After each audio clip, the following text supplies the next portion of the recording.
time is a time of slogans. Keep it under your hat, dig for victory, save for victory, don't be a squanderbug. These slogans sound pretty funny now, but in 1945, just after the war had ended, they were still taken pretty seriously. There were the ministries too. The Ministry of Food telling you how to make suet dumplings without suet and meat pies without meat. Rules and regulations for everything. However, some good things were happening. For instance, the men who'd been away fighting for so long were now just beginning to return. And in Carliston, a very special person was about to step from the train. Benjamin Sweet, estate manager at Flaxton Hall, home at last. Hey, I'm all right for Flaxton Hall. Bus has just gone and there won't be another for Benjamin Sweet. Hey, it's right good to see you back home safe and sound. It's good to be back. Hey, you know, you might catch David Prescott. He were outside a moment ago and he'll be going by the hall. All right.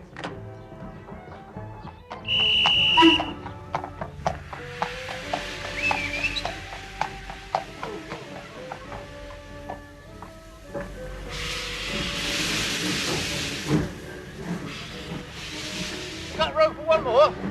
Thank you.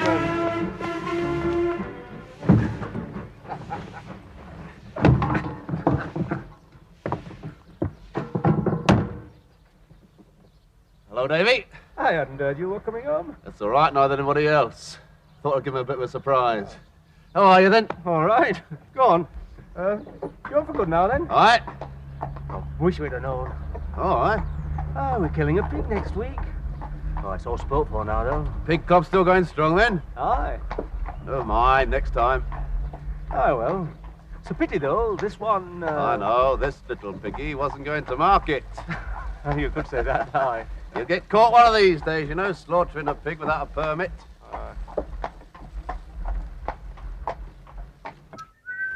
Half a pint of sherry. I just have to think of something else, that's all. The only thing that's wrong with these pre-war recipe books is they're pre-war. Nothing was scarce. You're supposed to keep whistling while you're doing that. For shelling peas? Why? That's what my gran used to say.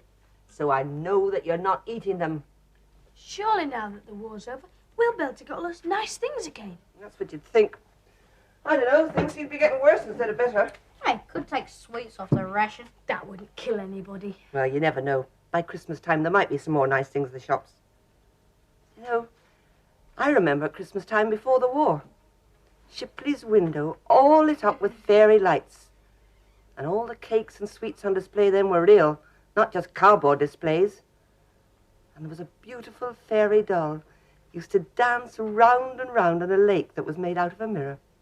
It must have been lovely in the olden days. What? In the olden days, when you were young. Wasn't 100 years ago. You know, you're a cheap... How about a cup of tea, then? Don't believe it. Must be the wrong house. Benjamin! Why didn't you let us know you were coming home? Hey, hold on a minute. Do I know you? Benjamin! Matthew? Tommy Daft, it's me! Can't be. Matthew's a little lad like that. Well, maybe like that.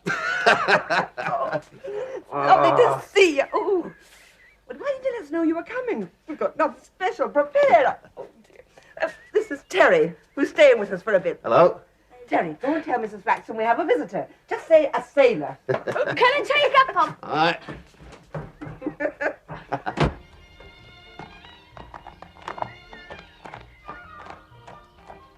Now that Benjamin was home, the task of building up the estate once more could start in earnest. There was much to be done, and it would be some time yet before all the signs of war were gone. However, one reminder of the war went very quickly, thanks to Edith's insistence, and that was Benjamin's beard. Everything, it seemed, needed Benjamin's attention. The tractor always breaking down because there were no spare parts to be had, but always somehow kept going. Benjamin! Oh, Mally Grubs has broken down again. All right, I'll come on. All right, you can put them away now. Off we go. It was the horses that had suffered most at Flaxton, the horses for which the estate had once been famous. The best had been taken by the army, and it had been difficult to feed those remaining, for horses didn't have rations, and most of the lush pasture had to be used for growing food. But The war is over, and Benjamin is back. Back to look after the horses. Back to use his skill on the failing equipment.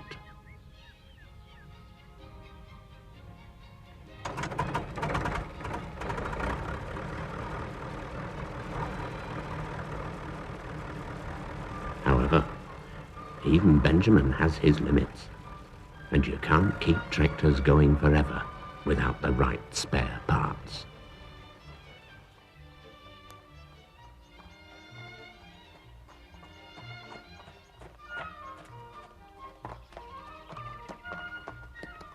How is he? Bit out of condition? So am I. It's lovely to have the time to ride again. Well, if you work him in gradually, he'll be all right. He doesn't look too bad. Hey, can I put him away? Yes, if you like. Do you know what to do? Well, I've watched Matthew, and if he can do it, well, so can I. Well, you must lead him into his box. And saddle off first. Go on, go on.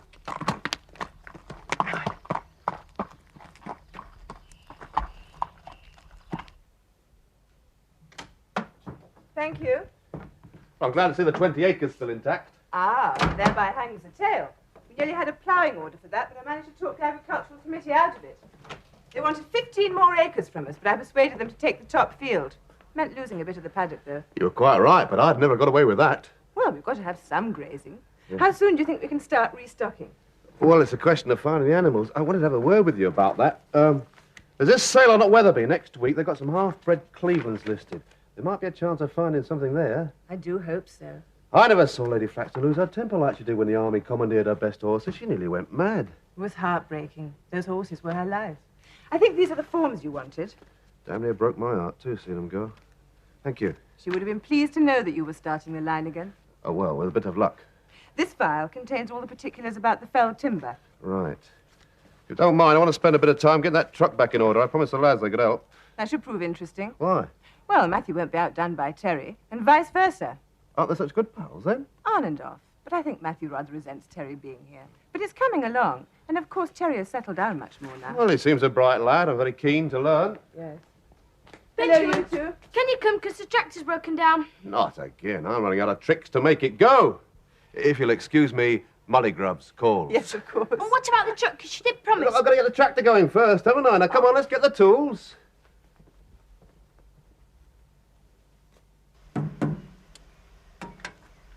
All right, try it now.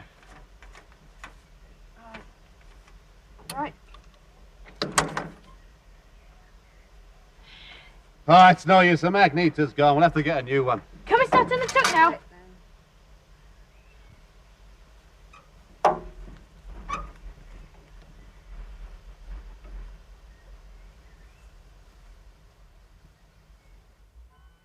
Make, do, and mend. That was the order of the day. And at least Benjamin had two very willing helpers in Terry and Matthew. And while they were with him, perhaps they stood a chance of becoming friends. For up till then, relations between them were not too good, to say the least. And right now, they all had a job to do. One that would keep them busy for a little while.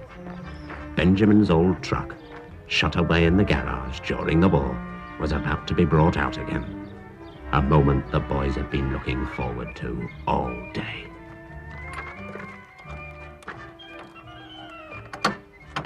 Yeah, throw that back. Will it go? I got the old grease off and clean it up. Yeah, it's still got the old black cat lamps on it. Oh, they'll have to come off. That's a job for you two lads. Come on, let's get started. Right.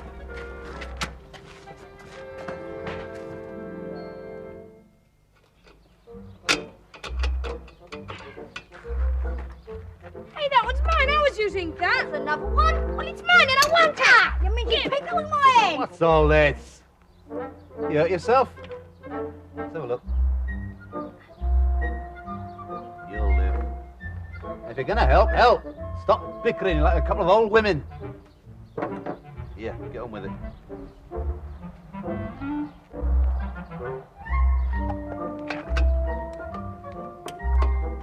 Just a minute.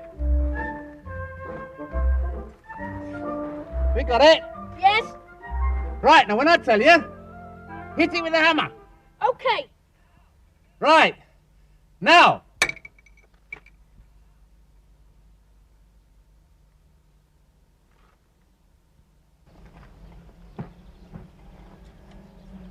Well, you did say hit it.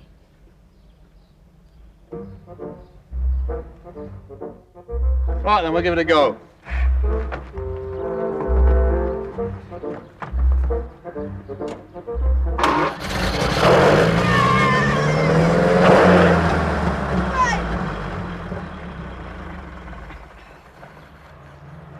I think it needs a slight adjustment.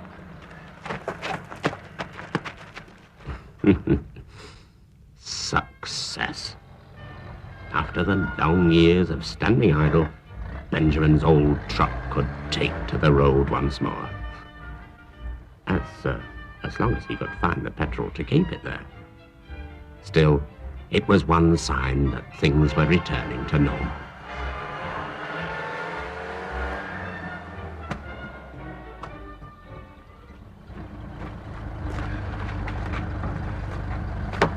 Well, I think we made a good job of that. Yes. We'll just get loaded up and we'll be off. You sure your mother said it was all right to come? Yes. Right.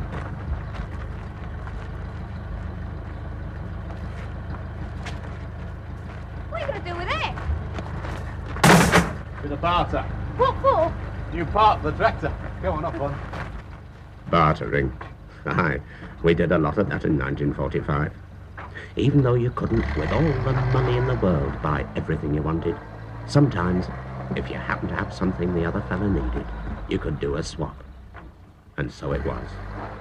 That armed with their valuable coil of wire, Benjamin and the boys drove off into Carliston and their first adventure together.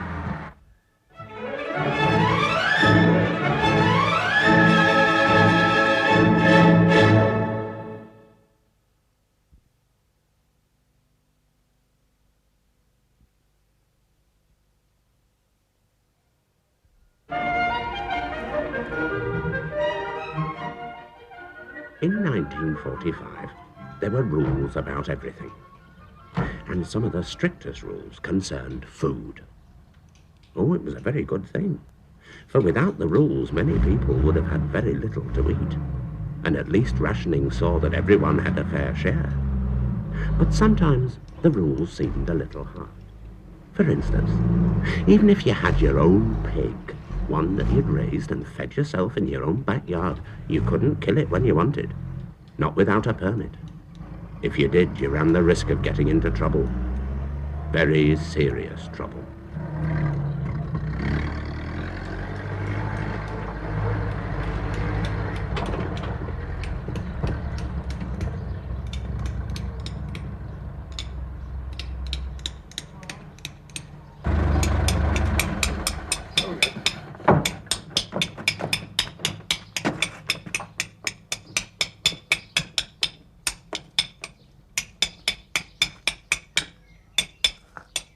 Jim about. Inside. Go on.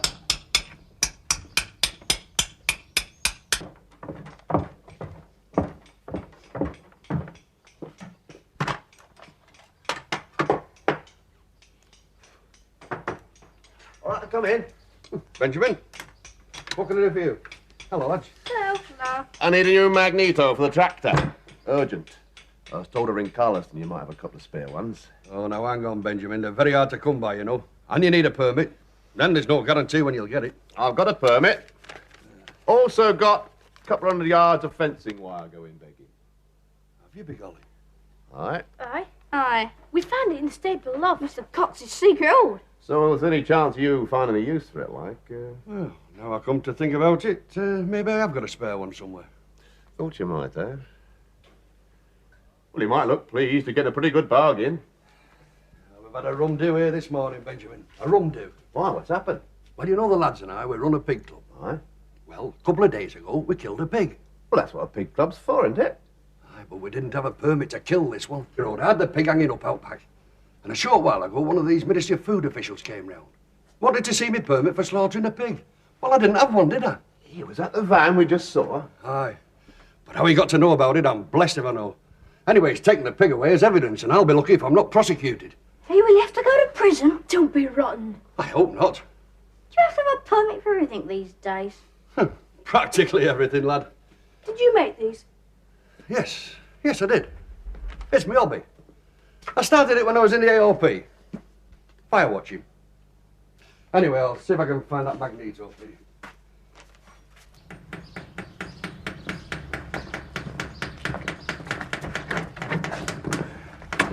Yeah, that's great. By the way, when have you been going to this sale at Weatherby? I was reading a bit about it in the paper this morning. There was some half-bred Clevelands there, might interest you. I know. I would have picked something up. Hey, what are half-bred Clevelands?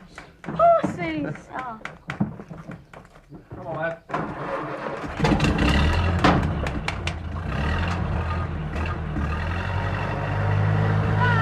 Have we gone wrong with the pig? Bye, lad.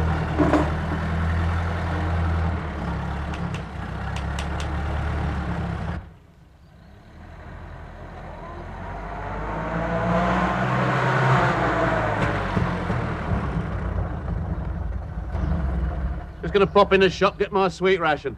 They got some milk chocolate in. You two coming in? I haven't got any coupons left. Oh, dear. What about you? Neither have I. Oh, well, see you later, then.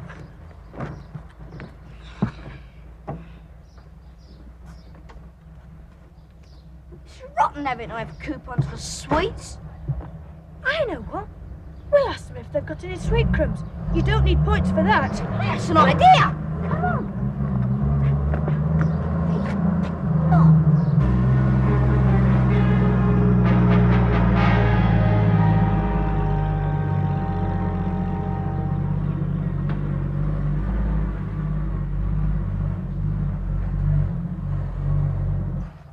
Did you see that? What, the van? Yeah, that was the van that was at the forge. I'm sure it had a sign on it before. But it's the same van. I remember the number. Benjamin, we've just seen the van that took Jim's pig. They've took it to the funeral parlour.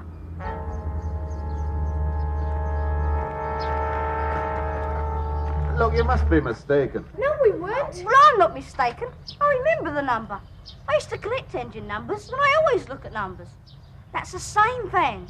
The only thing is, the sign has gone. What sign? The Ministry of Food sign, off the side of the van. I vote we go and look. Oh, well, anything for a quiet life.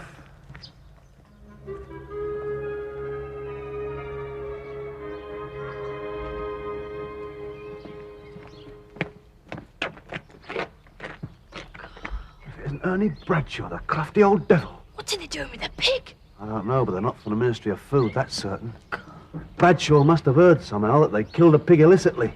Killed it here? Without a permit. Oh. I knew that pig would be given up without a murmur. And those two men were just pretending to be from the ministry. Oh, it looks that way.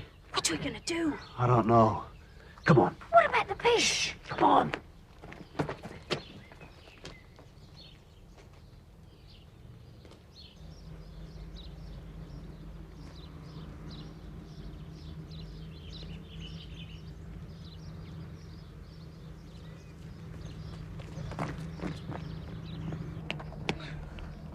You two, just wait here by the truck until I tell you. Well, what are you going to do? Just wait here.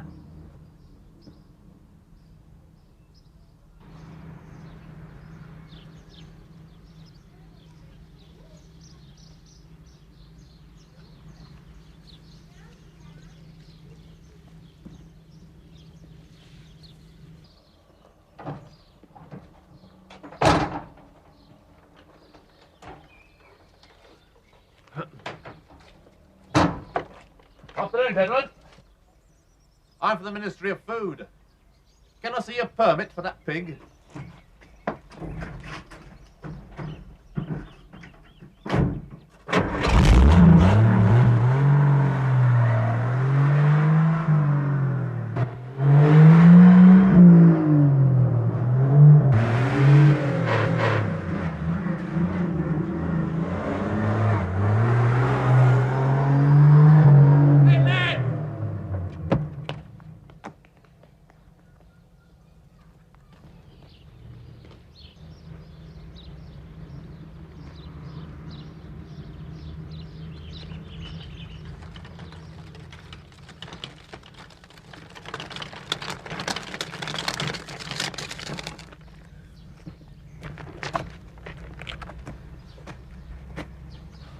Thank you.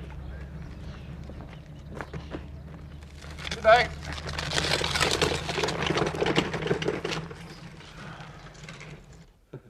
I wish I'd seen that, I really do. You know, I don't know how to thank you. You've saved my bacon today. Oh, save your bacon. Well, we did this time, but we can't always reckon to be in the right place at the right time. It's really Terry you ought to thank and his sharp eyes. And I intend to. Now, look, you two were very interested in my little models this morning, so I'm going to let you choose one each, any one you like. Really? I help yourself. You choose first. Ah, they're good lads. Next time you want to kill a pig, keep it dark. Or better still, get a permit. I wish I had a pint of ale for every pig killed without a permit. Still, that's by the by. I'd like to see Bradshaw's face when he finds the pig's gone. He must have been running a lovely racket here. I don't think we see his men from the ministry round here for some time. Hey, I'm having this one. Is that all right? Of course it is, lad. Do you know what it is? Oh, it's, an American fighter. It's a Mustang, single-seat fighter. Do you know they've got a Rolls-Royce engine in them? Oh, really? Ah, best engine in the world. What have you got? A Spitfire, because my father flies one. Oh, great little plane, them are. Now, they really did save our bacon. Well, come on, lads. Must be going off. They'll be worrying where we are. Ah, well, thanks again, lads. Benjamin. See you then.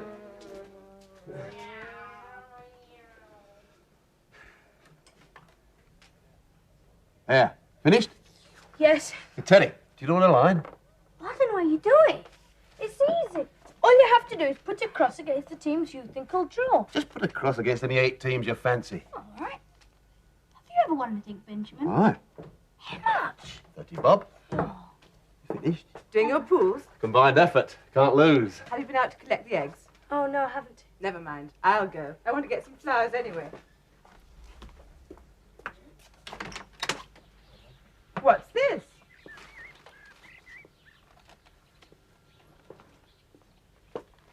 Ah. It's all at Flaxton Hall, Jim Cooper. Well, it looks as if part of the pig has come home to roost. Oh, I'm really going to enjoy this.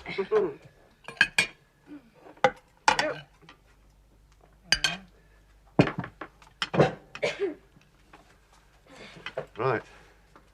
Right. Go. What's the matter, Terry? He doesn't want to because he saw the pig. It was only an old dead pig. He's soft. Matthew. He had quite a nice face. Well, you just eat the vegetables then. Matthew, a country lad, perhaps wouldn't understand Terry's reluctance, for it had been a long time since such a fine piece of pork had been seen at Flaxton.